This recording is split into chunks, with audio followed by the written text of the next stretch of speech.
Amós capítulo de número 4 diz assim: Ouçam esta palavra, vacas de Bazã, vocês que estão no monte de Samaria, que oprimem os pobres, esmagam os necessitados e dizem aos maridos: tragam vinho e vamos beber. O Senhor Deus jurou pela sua santidade que virão dias em que vocês serão arrastadas com ganchos, até as últimas de vocês serão levadas com anzóis de pescas. Vocês sairão em fila pelas brechas e serão lançadas na direção do monte Hermon, diz o Senhor. Venham a Betel e pequem, venham a Gilgal e pequem ainda mais. Cada manhã tragam os seus sacrifícios e de 3 em 3 dias os seus dízimos. Ofereçam sacrifícios de louvor com pão levedado e proclamem ofertas voluntárias. Tornem isso público, porque é disso que vocês gostam, ó filhos de Israel, diz o Senhor. Também deixei que vocês ficassem sem ter o que mastigar em todas as suas cidades e com falta de pão em todos os lugares. Mas vocês não se converteram a mim, diz o Senhor. Além disso, retive a chuva, faltando ainda 3 meses para a colheita. Fiz chover sobre uma cidade e sobre a outra não. Um campo teve chuva, mas o outro, que ficou sem chuva, secou. Pessoas de 2 ou 3 cidades se dirigiram a outra cidade para beber água, sem conseguirem matar a sede. Mas vocês não se converteram a mim, diz o Senhor. Eu os castiguei com o crestamento e a ferrugem. Os gafanhotos devoraram as hortas e as vinhas, as figueiras e as oliveiras, mas vocês não se converteram a mim, diz o Senhor. Enviei a peste contra vocês, assim como havia feito no Egito. Matei os seus jovens à espada, deixei que os seus cavalos fossem capturados e fiz com que o mau cheiro dos acampamentos chegasse aos seus narizes, mas vocês não se converteram a mim, diz o Senhor. Destruí alguns de vocês, como Deus destruiu Sodoma e Gomorra. Vocês foram como um toco de lenha tirado do fogo, mas não se converteram a mim, diz o Senhor. Portanto, assim farei com você, Israel, e por isso farei isso com você. Prepara-se, ó Israel, para se encontrar com o seu Deus, porque é Ele quem forma os montes, cria o vento e declara aos seres humanos qual é o seu pensamento. Ele faz da manhã trevas e anda sobre os altos da terra. Senhor, Deus dos exércitos, é o seu nome. Pai, obrigado, Deus, obrigado pela tua palavra, obrigado porque o Senhor fala conosco, o Senhor continua falando conosco. Obrigado porque o Senhor falou no passado por profetas e nos últimos dias falou por meio do teu Filho, Deus. Obrigado porque o teu Espírito continua, Deus, comunicando conosco as tuas verdades, a tua palavra. Que este mesmo Espírito que fala conosco possa levar aos nossos corações mais uma vez essa palavra e que ela possa encontrar um terreno fértil em nossos corações, produzindo assim frutos dentro de nós para o nosso aperfeiçoamento. Em nome de Jesus. Amém. Bom, meus irmãos, nós vimos aí nos capítulos anteriores de Amós que esse homem chamado Amós não era um profeta profissional, não havia estudado na escola de profetas, não era um homem formado para este ofício de profecias e de profeta. Acontece que os profetas da nação haviam sido corrompidos pelo dinheiro e pelo pecado que acontecia no reino de Israel. Nós vimos que esses profetas estavam nos palácios, juntamente com os reis e com os homens mais ricos, e eles não profetizavam aquilo que de fato haveria de acontecer com a nação, que era a destruição que viria sobre o reino de Israel, sobre o reino do norte. E essa destruição viria por causa do pecado que estava acontecendo ali naquela nação.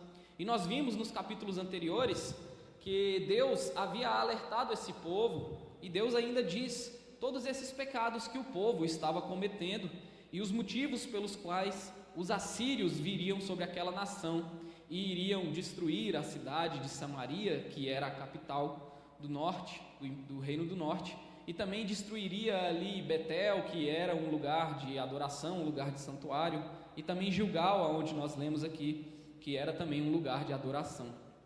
E todas essas coisas, esse mal viria sobre a nação, sobre o povo de Deus, mas não sem motivos. Haviam diversos motivos, e algum desses motivos nós tratamos aqui nas semanas anteriores. Nós falamos, por exemplo, sobre a corrupção do culto, sobre as injustiças que aconteciam no meio do povo. Nós também tratamos sobre algumas injustiças que acontecem no nosso meio também, né? Nos dias de hoje. Nós vimos aí principalmente sobre algumas coisas que os homens fazem, como por exemplo violência contra a mulher e tudo mais, que acontecem no nosso meio, no meio da igreja nos dias de hoje, que precisa ser tratado, como nós vimos aí no outro domingo. E hoje, especialmente no capítulo 4, o Senhor vai trazer também uma palavra de correção, uma palavra de julgamento sobre aquelas mulheres ali de Samaria, sobre as mulheres, as esposas dos líderes religiosos e dos homens ricos ali de Samaria, dos homens ricos ali do povo de Deus. E ele vai falar o seguinte, né? Logo no capítulo 4, o primeiro ponto que eu queria abordar com vocês nessa manhã é a conivência das mulheres. A conivência das mulheres com toda aquela injustiça que estava acontecendo, com todo aquele pecado que estava acontecendo no meio do povo. Então o capítulo 4, no verso 1, vai dizer assim: ouça esta palavra, vacas de Bazã. É interessante o Senhor tratar as mulheres por essa expressão, vacas de Bazã, né? O que significa isso? Bazã era o lugar que produzia o melhor gado lá da região da Galileia. Então o gado que era produzido ali em Bazã, o gado que era criado ali em Bazã, era um gado saudável, um gado gordo, um gado que você podia abater, que ele iria ter a melhor carne. É como se fosse aí o Angus de hoje em dia, aí, carne Angus. Você vai no mercado e procura ali aquela carne Angus, você pode ter certeza que vai ser uma carne suculenta, independente do corte. Mas naquela época era o gado lá de Bazã. O gado que era alimentado e criado ali em Bazã era o gado gordo, um gado saudável. E o Senhor vai olhar para essas mulheres e vai falar: olha, vocês são como essas vacas de Bazã. Vocês que estão no monte de Samaria, que oprimem os pobres, esmagam os necessitados e dizem aos maridos: tragam vinho e vamos beber. O que o Senhor está querendo dizer com isso? Porque essa palavra direcionada às mulheres, nós vimos já nos outros capítulos Deus trazendo palavras direcionadas à liderança masculina, aos homens, né, que praticavam imoralidade sexual, que oprimiam o pobre e o necessitado. Mas agora ele vai falar também para as mulheres, porque elas também participavam dessa injustiça que acontecia ali no meio do povo de Deus. Elas também esmagavam os necessitados, elas também praticavam essa opressão contra o pobre, contra o necessitado. E além disso, elas falavam assim: tragam vinho e vamos beber. Por quê? Por que o Senhor está falando isso para essas mulheres? Meus irmãos, as mulheres, elas têm um papel importantíssimo no ministério, elas têm um papel importantíssimo na casa do Senhor. Por vezes, os homens, eles têm, sabe, eles tomam caminhos que são maus aos olhos do Senhor, caminhos, ou eles fazem escolhas que desagradam ao Senhor. Mas as mulheres, elas têm um papel ali parece que trazer os homens de volta para a realidade, de falar assim: não vai por aí, não vai por esse caminho, não tome não tome essa decisão, não escolha esse tipo não tome esse tipo de escolha, porque isso vai prejudicar a nossa família, porque isso vai prejudicar a nossa igreja. As mulheres, elas têm esse papel, parece de racionalidade, de trazer o homem de volta para a realidade. E era exatamente o oposto disso que estava acontecendo ali no meio do povo de Deus. As mulheres, elas estavam fomentando o pecado dos seus maridos. Enquanto os maridos estavam praticando injustiça social contra o povo, enquanto os maridos estavam oprimindo o pobre, pisando na cabeça do necessitado, enquanto os maridos estavam trazendo idolatria para o meio do culto, para o meio do povo de Deus, as mulheres estavam coniventes com esse pecado, e não apenas coniventes, mas participantes, de maneira que o Senhor fala assim: vocês estão aproveitando tanto dessa injustiça, que vocês estão se tornando vacas de Bazã, vocês estão gordas, saudáveis, porque vocês estão comendo e se alimentando desse pecado que é fruto da opressão social que acontece no meio do meu povo. Vocês são coniventes com isso. E não apenas coniventes, isso não traz nenhum peso na consciência de vocês. Pelo contrário, vocês falam: tragam vinho para que bebamos, para que nos alegremos, enquanto o meu povo perece. Enquanto o meu povo perece com a injustiça social, enquanto o meu povo perece com um culto que é praticado de forma falsa pelos sacerdotes. E o Senhor está dizendo para essas mulheres: vocês são coniventes. E eu estava refletindo sobre essa palavra e pensando sobre os nossos dias, os dias de hoje. E de novo, meus irmãos, eu falo aqui para vocês que o livro de Amós é um livro para a gente refletir sobre o pecado no meio do povo de Deus, sobre o pecado na igreja do Senhor, sobre o pecado que acontece na casa de Israel, que é o que Amós está dizendo aqui. Isso não é um pecado que está acontecendo no meio dos ímpios, não é um pecado que está acontecendo fora da igreja, mas é um pecado que está acontecendo no meio do povo de Deus. E pensando nos dias de hoje, isso também acontece, meus irmãos. Eu comecei a refletir sobre algumas igrejas que eu já passei, que eu já fui membro, e algumas que familiares e amigos meus também já foram membros, e de coisas horrorosas que eles me contaram a respeito dessas igrejas. E você pode perceber que existem igrejas onde os pastores e as pastoras exploram as ovelhas. Não são apenas os pastores que fazem isso. Em muitos lugares as pastoras também participam dessa exploração. As pastoras também vivem um padrão de vida altíssimo. São como vacas de Bazã, gordos e saudáveis, enquanto eles estão esmagando os necessitados e oprimindo aqueles que são mais fragilizados nas suas igrejas, onde eles arrancam até o que o pobre não tem, para sustentar vidas que não são condizentes com vidas de homens de Deus e de mulheres de Deus.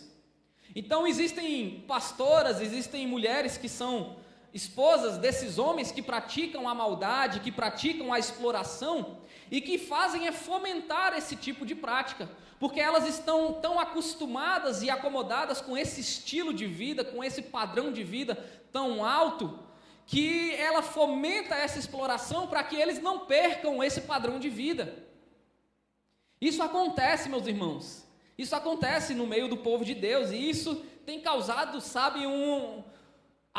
tem causado tantas feridas, tem causado, tantas doenças no meio do povo de Deus. Isso tem arrasado tanta gente que foi para essas igrejas para encontrar com o Senhor, foi para essas igrejas para conhecer a Jesus, e acabaram descobrindo esse tipo de opressão aos necessitados, esse tipo de injustiça social, e as pessoas saem de lá revoltadas com Deus e nunca mais querem congregar em lugar nenhum, porque elas acreditam que a igreja de Deus é assim, que todas as igrejas são assim. Infelizmente isso acontece. Eu estava conversando justamente com meu primo um dia desses, ele participava de uma dessas igrejas, e ele estava me relatando coisas terríveis que acontecem justamente no meio da família pastoral, A família pastoral se aproveita de toda a contribuição que é colocada naquele lugar, e eles têm um padrão de vida altíssimo. E eles insistem em cobrar ainda mais, em colocar mais tipos de mecanismos para arrecadação de dinheiro, como primícias, como ofertas voluntárias, como dízimo, o trízimo, eles querem arrancar até o último centavo. E muitas famílias pobres que congregam naquele lugar são exploradas financeiramente. E as esposas dessa família pastoral participam disso, sendo que elas poderiam ser, neste caso, aquelas que chegam nos seus maridos e falam assim: para de fazer isso, eu não concordo com o que nós estamos fazendo, eu não concordo com essa exploração que nós estamos praticando. As mulheres poderiam se sensibilizar, já que os homens não se sensibilizaram, neste caso poderiam ser as mulheres, mas não. Essas pastoras e esposas de pastores que são coniventes com esse tipo de pecado, com esse tipo de opressão, elas estão, como o texto diz aqui, como vacas de Bazã, se alimentando dessa opressão e vivendo um padrão de vida que causa no Senhor a ira. Isso acontece também no nosso tempo, meus irmãos. E é por isso que o Senhor traz essa acusação especialmente para as mulheres. E Ele vai dizer no verso 2 e verso 3 que essas mulheres não escapariam do juízo do Senhor. No verso 2 ele diz: o Senhor Deus jurou pela sua santidade que virão dias em que vocês serão arrastadas com ganchos, até as últimas de vocês serão levadas com anzóis de pesca. Vocês sairão em fila pelas brechas e serão lançadas na direção do Monte Hermon, diz o Senhor. Ele diz isso, meus irmãos, porque os assírios tinham uma prática comum. Quando eles invadiam uma cidade, destruíam aquela cidade e traziam escravos daquela cidade, a maioria dos escravos eram mulheres e crianças, porque os homens, muitos deles, morriam na guerra, né? Alguns iriam sobreviver de fato, mas a maioria deles morria na guerra. Então a maioria dos escravos que eram levados eram crianças e mulheres. E o Senhor diz que essas mulheres seriam levadas como se fossem peixes capturados por anzóis ali. E era de fato dessa maneira que os assírios eram conhecidos por levar os seus escravos. Eles colocavam ganchos nos narizes e na parte inferior dos lábios, eles amarravam cordas e eles arrastavam esses escravos para o cativeiro. E é dessa maneira que o Senhor disse que iria acontecer com essas mulheres que eram coniventes com o pecado que acontecia no meio do seu povo.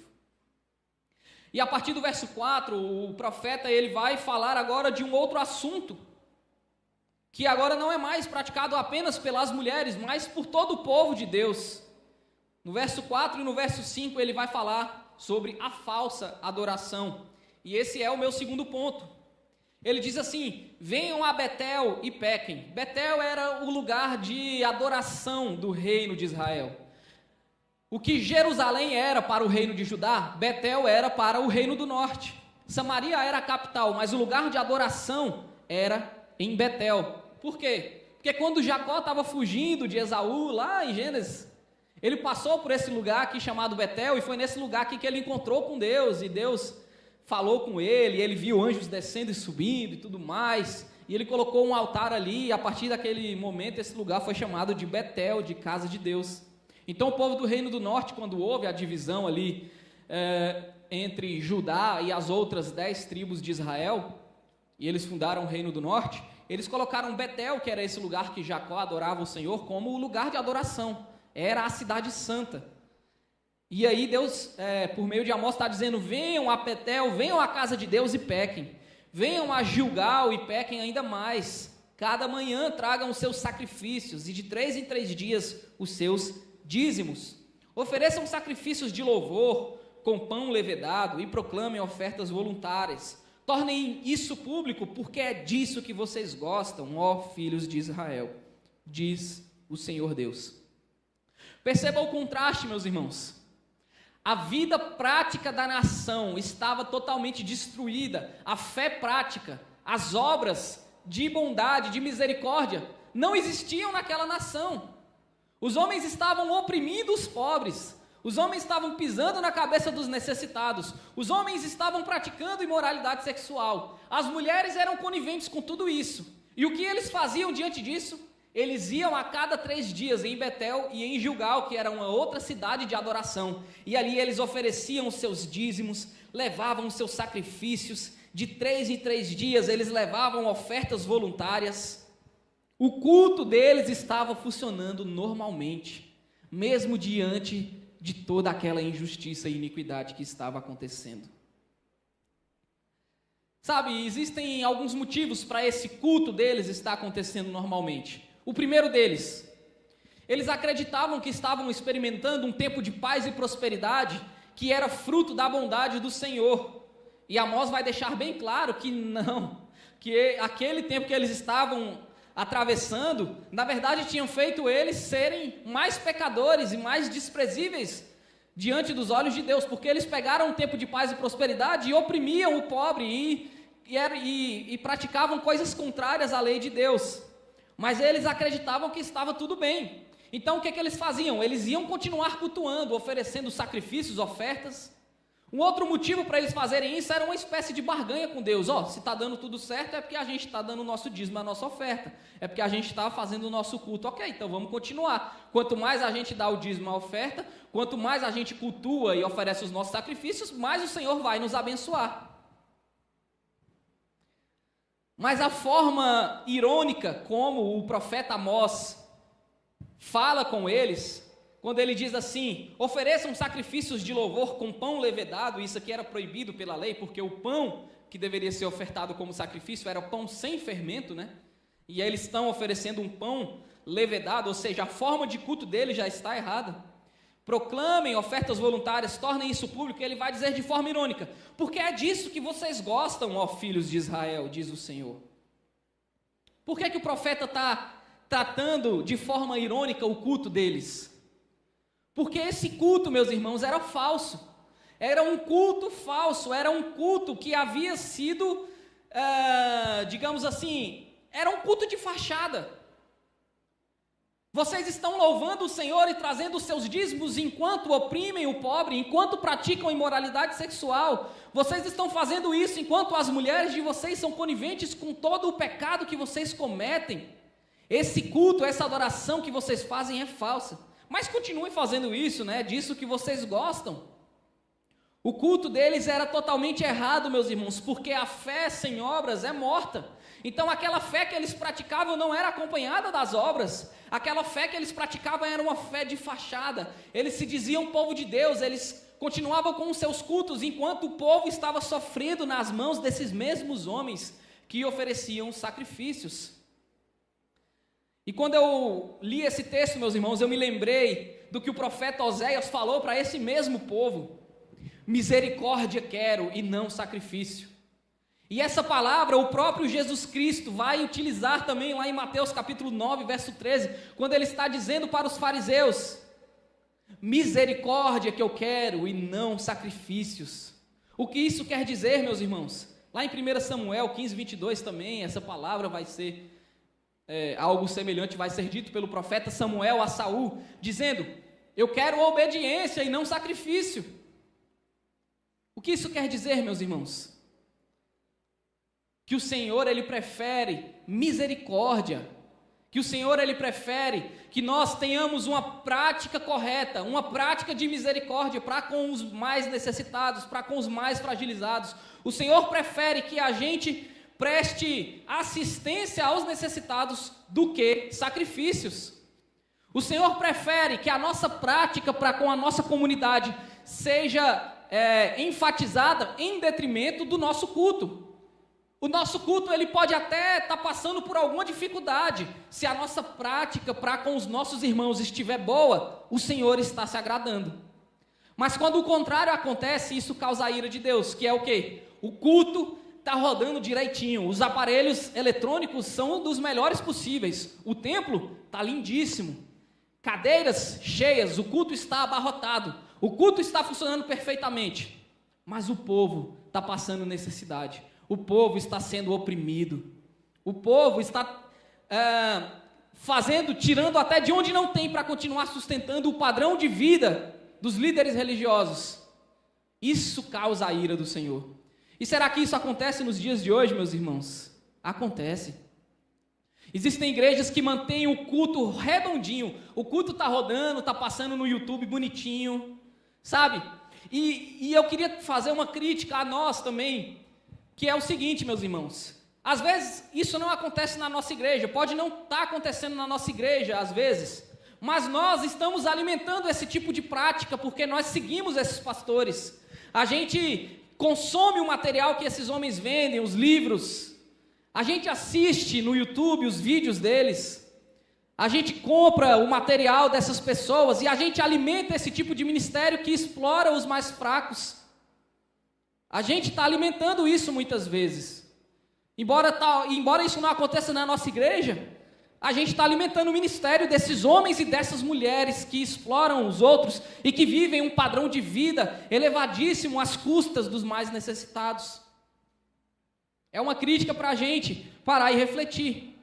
E o Senhor está dizendo para essas pessoas: eu quero misericórdia, eu não quero sacrifícios.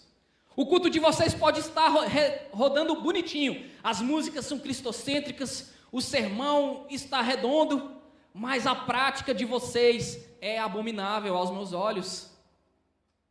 É isso que Deus está falando para aquele povo. E o culto deles nem estava rodando bonitinho, meus irmãos. Porque eu vou te falar a verdade. É impossível que um culto, que uma igreja seja cristocêntrica, com músicas cristocêntricas, com um sermão cristocêntrico, e a prática continue sendo de oprimir o necessitado. É impossível isso acontecer. Geralmente, para alimentar esse tipo de prática, esses pastores corrompem o culto. Então, as músicas vão ser direcionadas nesse sentido de eu quero, eu posso, eu consigo, eu conquisto, eu sou mais do que vencedor. O sermão também vai ser direcionado nesse sentido. E isso vai atrair pessoas que gostam desse tipo de culto e desse tipo de prática, vai alimentar e vai continuar rodando esse sistema. É isso que o profeta está dizendo aqui. O culto de vocês até parece um culto ok, porque vocês de 3 em 3 dias estão oferecendo dízimos e sacrifícios. De 3 em 3 dias vocês estão oferecendo ofertas e sacrifícios de louvor. Mas o pão que vocês oferecem é um pão levedado, é um pão fermentado. O que isso quer dizer, meus irmãos? O culto que esse povo está oferecendo, embora aos olhos, embora pareça um culto que é ok, embora pareça um culto bom por causa da frequência que está acontecendo, é um culto falso e é um culto corrompido. Porque eles estão oferecendo um pão fermentado, eles estão oferecendo algo que é ruim, algo que o Senhor abominou desde quando Ele escreveu as suas leis lá em Êxodo, quando Ele chamou Moisés e trouxe as leis para o povo. Então é um culto que acontece de uma forma errada, é um culto que acontece com uma motivação errada, é um culto falso, é um culto aonde a fé sem obras, ela é morta. E o Senhor vai dizer para esse povo, misericórdia que eu quero e não sacrifícios. Deixa eu tomar um pouquinho de água aqui que minha garganta está ruim.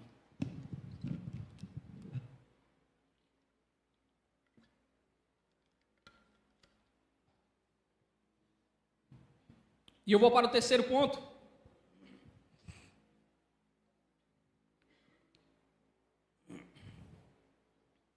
Deus fala. Deus fala. Deus falou para aquele povo o que estava acontecendo. Deus trouxe para aquele povo diversas amostras e sinais de que tudo que eles estavam fazendo estava errado. Mas o povo não quis se arrepender, o povo não quis voltar atrás. Esse povo teve chances, meus irmãos. É o que o texto vai dizer, do verso 6 até o verso 11. Olha só o que o Senhor diz: eu também deixei que vocês ficassem sem ter o que mastigar em todas as suas cidades, e com a falta de pão em todos os lugares, mas vocês não se converteram a mim. Primeira vez que ele fala. Ou seja, o Senhor trouxe fome em um período para aquele povo, mas eles não se converteram. O Senhor também diz no verso 7, além disso eu retive a chuva, faltando ainda 3 meses para a colheita. Isso é muito ruim, porque eles haviam plantado, e não veio a chuva que pudesse fortalecer aqueles grãos, né? E aí o Senhor diz, eu fiz chover sobre uma cidade, e sobre a outra não. Um campo teve chuva, mas o outro ficou sem chuva e secou. Pessoas de 2 ou 3 cidades se dirigiram a outra cidade para beber água, sem que conseguissem matar a sede. E aí ele fala a segunda vez, mas vocês não se converteram a mim, diz o Senhor. No verso 9 ele ainda diz que trouxe ainda mais outros avisos. Eu os castiguei com crestamento, isso é um tipo de praga que vai ali na colheita. Crestamento e a ferrugem, que também é um tipo de praga, um tipo de fungo. Os gafanhotos devoraram as hortas e as vinhas, as figueiras e as oliveiras. Mas vocês não se converteram a mim, diz o Senhor. Pela terceira vez ele diz. No verso 10, enviei a peste contra vocês, assim como havia feito no Egito. Matei os seus jovens à espada, deixei que os seus cavalos fossem capturados, fiz com que o mau cheiro dos acampamentos chegasse aos seus narizes, mas vocês não se converteram a mim, diz o Senhor. Destruí alguns de vocês, como Deus destruiu Sodoma e Gomorra. Vocês foram como um toco de lenha tirado do fogo, mas vocês não se converteram a mim, diz o Senhor. Ou seja, pelo menos aqui por 5 vezes o Senhor fala que trouxe avisos para aquele povo. Isso dá uma ideia de que esse povo está praticando isso há muito tempo. Isso dá uma ideia de que o povo de Deus está na prática do pecado há anos, há vários anos. E o Senhor está trazendo avisos. O Senhor trouxe profetas, como a gente pode ver em todo o Antigo Testamento. O Senhor trouxe algumas coisas que aconteceram também no Egito, né? Ele vai dizer. E é engraçado, meus irmãos, que lá na lei de Deus, lá em Deuteronômio, capítulo 28, Moisés, ele diz que iria acontecer algumas coisas com o povo de Deus, caso eles desobedecessem o Senhor. Lá em Deuteronômio 28, ele vai dizer que se o povo desobedecesse, ele traria fome, ele traria peste, ele traria falta de chuva, ele traria gafanhotos, ele traria pragas. Exatamente tudo o que aconteceu, ou seja, o povo, eles estavam pecando de forma consciente. Eles sabiam que eles estavam fazendo a coisa errada. Êxodo 22, 24, também Deus disse que mataria Israel à espada, caso eles oprimissem os fracos e os indefesos. E eles estão fazendo exatamente aquilo que o Senhor disse para eles não fazerem. Por muitos anos, de forma consistente, com avisos, Deus está falando que esse povo está fazendo a coisa errada e eles não se convertem, eles não se arrependem. O que isso quer dizer, meus irmãos? Primeiro, esses homens fazem isso de forma consciente. Sabe, as igrejas falsas, as igrejas que têm um culto falso, uma prática falsa, que pregam um sermão falso, que cantam louvores falsos, que insistem em um evangelho falso, eles estão fazendo isso de forma consciente, meus irmãos. Eles estão fazendo isso sabendo que estão fazendo a coisa errada. Mas eles continuam fazendo por quê? Para manter o seu padrão de vida, para manter os seus palácios de marfim, como Amós fala, para manter o seu vinho, que é tomado sob os necessitados, sob a opressão. Tragam mais vinho, eu quero manter esse meu padrão de vida. Eles estão fazendo sabendo que estão errados. Eles não estão ignorantes quanto ao seu pecado. Isso serve para a gente também, meus irmãos. Deus fala hoje. Deus fala hoje, como eu disse no início. Deus falou no passado pelos profetas e nos últimos dias Ele vem falando pelo Filho. No nosso tempo, como nós sabemos ali em Atos dos Apóstolos, o Senhor ascendeu, mas Ele mandou o seu Espírito para habitar dentro de nós. Então Deus fala hoje por meio do seu Espírito. Deus fala hoje por meio da pregação. Deus fala por meio de acontecimentos, é o que o texto está dizendo. Olha, vocês passaram fome em determinado momento, em outro momento eu retive a chuva, em outro momento eu mandei uma praga na colheita de vocês. Por meio de acontecimentos, Deus está falando. Ou seja, Deus continua falando hoje. E não é de uma forma obscura, meus irmãos.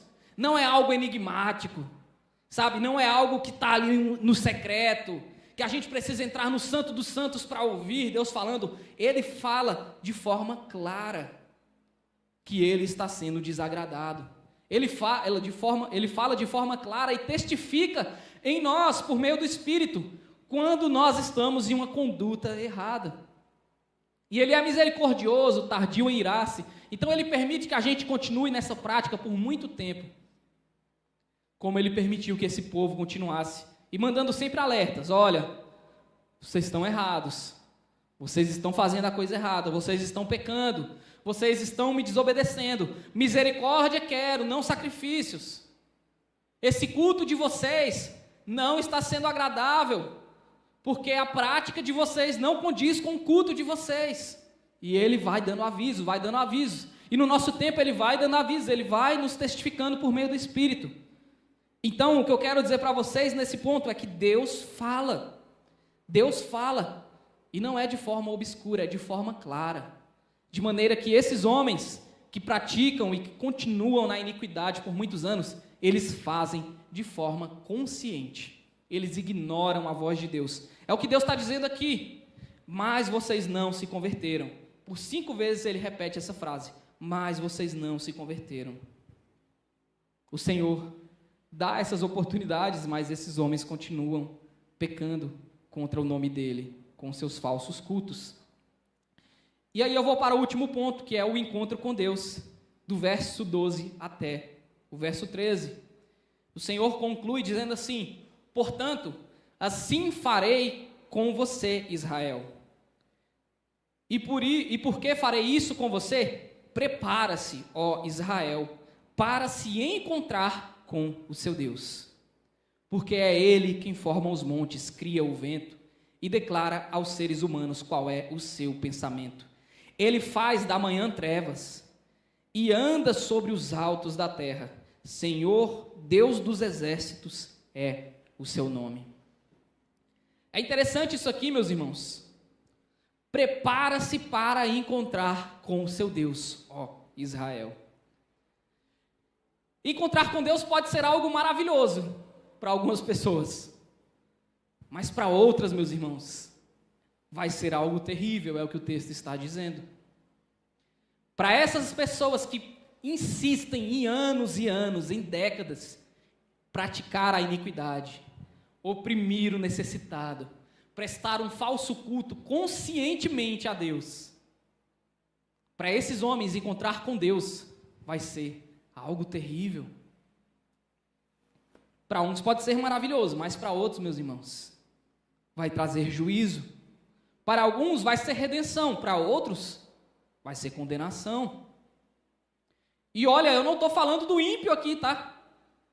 Porque a gente gosta de utilizar esses textos que falam sobre o juízo de Deus para falar sobre os ímpios, sobre aqueles que não congregam com a gente, sobre aqueles que não fazem parte da nossa religião. Mas Deus está dizendo aqui: prepara-se, ó Israel, para encontrar com o seu Deus. Prepara-se, povo do Senhor, para encontrar comigo. Sabe, meus irmãos, para aqueles que estão em Cristo, para aqueles que creem no Senhor Jesus Cristo, para aqueles que têm os seus pecados lavados no sangue do Cordeiro, para aqueles que dizem não há nenhuma condenação para nós, porque nós estamos em Cristo Jesus, encontrar com Deus é algo maravilhoso, é uma experiência de redenção, é uma experiência de graça, é uma experiência de misericórdia. Para aqueles que são como o publicano, que bate no peito e fala: Senhor, eis-me aqui, os meus pecados são maiores do que o mar da Galileia, mas eu confio no Senhor para perdoar os meus pecados. Para esses, meus irmãos, encontrar com o Senhor é maravilhoso. É uma experiência de redenção. Mas para aqueles, meus irmãos, que continuam sendo avisados e por décadas persistem no pecado, que continuam sendo testificados por meio do Espírito, mas por décadas continuam oprimindo o necessitado, continuam praticando injustiças. E o Senhor tem dito para esses: misericórdia que eu quero e não sacrifícios. Mas esses homens continuam. Para esses encontrar com Deus vai ser algo terrível. Veja só o que diz Hebreus, para não dizer que está apenas no Antigo Testamento, que o Deus do Antigo Testamento é um Deus e o Deus do Novo Testamento é outro Deus. Olha só o que diz em Hebreus, capítulo 10, a partir do verso 25. O escritor de Hebreus, escrevendo para a igreja do Novo Testamento, ele diz o seguinte: não deixemos de nos congregar, como é de costume de alguns. Pelo contrário, façamos admoestações, ainda mais agora que vocês veem que o dia se aproxima. Porque se continuarmos a pecar de propósito, depois de termos recebido o conhecimento da verdade, já não resta sacrifício pelos pecados. Pelo contrário, resta apenas uma terrível expectativa de juízo e fogo vingador prestes a consumir os adversários. Quem tiver rejeitado a lei de Moisés, morre sem misericórdia, pelo depoimento de 2 ou 3 testemunhas.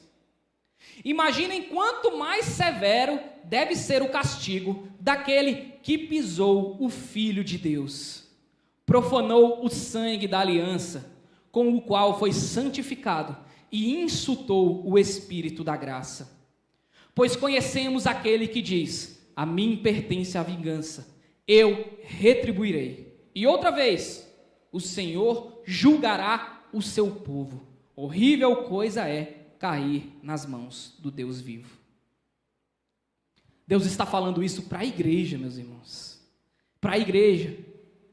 Para aqueles que há anos estão praticando um culto falso. Um culto de sacrifícios, mas sem misericórdia. Um culto de fachada, onde eles estão todo domingo na igreja, oferecendo seus dízimos e ofertas, os seus sacrifícios. Lá no Instagram, só posta coisa de Deus. É congresso atrás de congresso. É evento atrás de evento. É campanha atrás de campanha. Segunda-feira está numa campanha, na terça na outra, na quarta em outra. Sexta, o culto da vitória. Domingo, o culto da primícia. Mas é um sacrifício sem misericórdia. É uma fé sem obras. E o escritor de Hebreus diz: quem tiver rejeitado a lei de Moisés morre sem misericórdia, pelo depoimento de 2 ou 3 testemunhas. Já é ruim. Mas imaginem quanto mais severo deve ser o castigo daquele que pisou o Filho de Deus. Ou seja, nós que conhecemos Jesus, nós que conhecemos a graça, nós que conhecemos a misericórdia do Senhor, nós que sabemos que o sacrifício de Deus nos justifica. Imaginem esses que conhecem o Filho de Deus, mas que pisam no Filho de Deus, que profanou o sangue da aliança com o qual foi santificado e insultou o Espírito da graça. Para esse será terrível encontrar o Senhor, meus irmãos.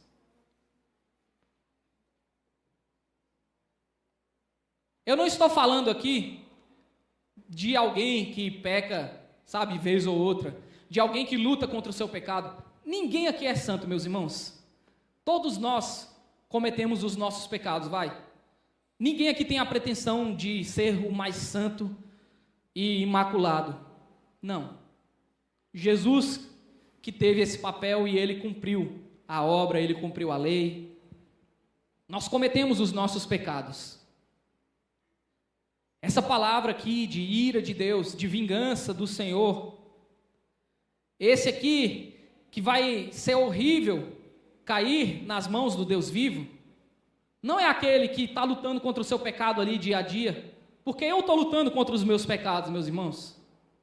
O Espírito tem testificado dentro de mim aquelas coisas que eu estou fazendo errado, e eu tenho tentado ser melhor, eu tenho lutado contra isso. Eu peço ao Senhor um aperfeiçoamento, para você também.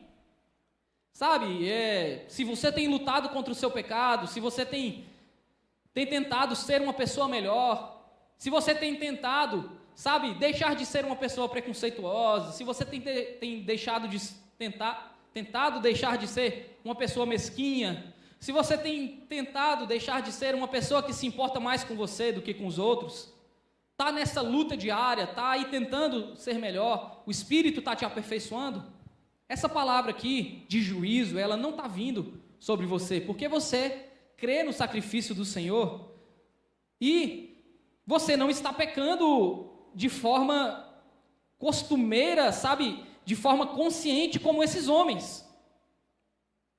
Agora, se porventura você que está aqui ou que está nos assistindo é alguma dessas pessoas que tem praticado um pecado há 20 anos, há 30 anos, e tem trazido sacrifício achando que isso vai te justificar, e tem trazido o seu dízimo achando que isso vai te salvar, que isso vai pagar o seu pecado, meus irmãos, ainda há tempo de se arrepender. Deus ainda está naquele tempo onde Ele está mandando as pragas, onde Ele está mandando a sua voz, onde Ele está mandando os seus alertas e dizendo: olha, arrependam-se, misericórdia que eu quero e não sacrifício. Se porventura você é pastor e está assistindo a gente, ou vai assistir em algum tempo aqui no YouTube, e você tem praticado um culto falso na sua igreja, o Senhor está alertando: misericórdia que eu quero e não sacrifício. Então, ainda há tempo para se arrepender. As misericórdias do Senhor se renovam a cada manhã. Ainda há tempo. Mas chegará um tempo, meus irmãos, em que o Senhor diz: prepara-se, ó Israel, para encontrar com o seu Deus. E é por isso que nós temos que lidar com a realidade do pecado no nosso meio. Enquanto Deus fala, nós temos tempo de nos arrepender.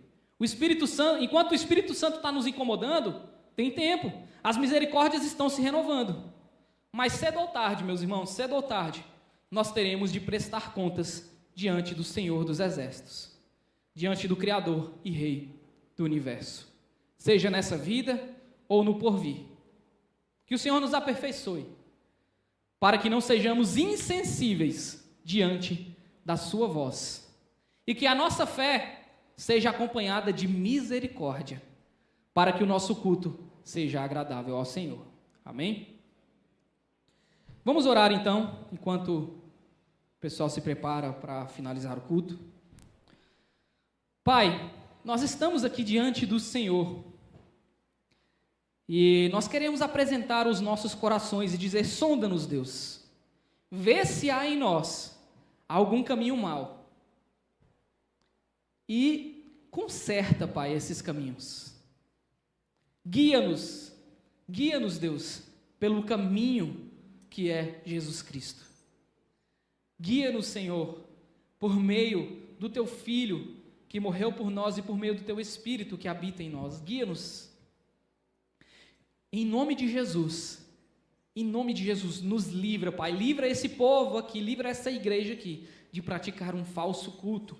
Um culto, Deus, que não é acompanhado de misericórdia.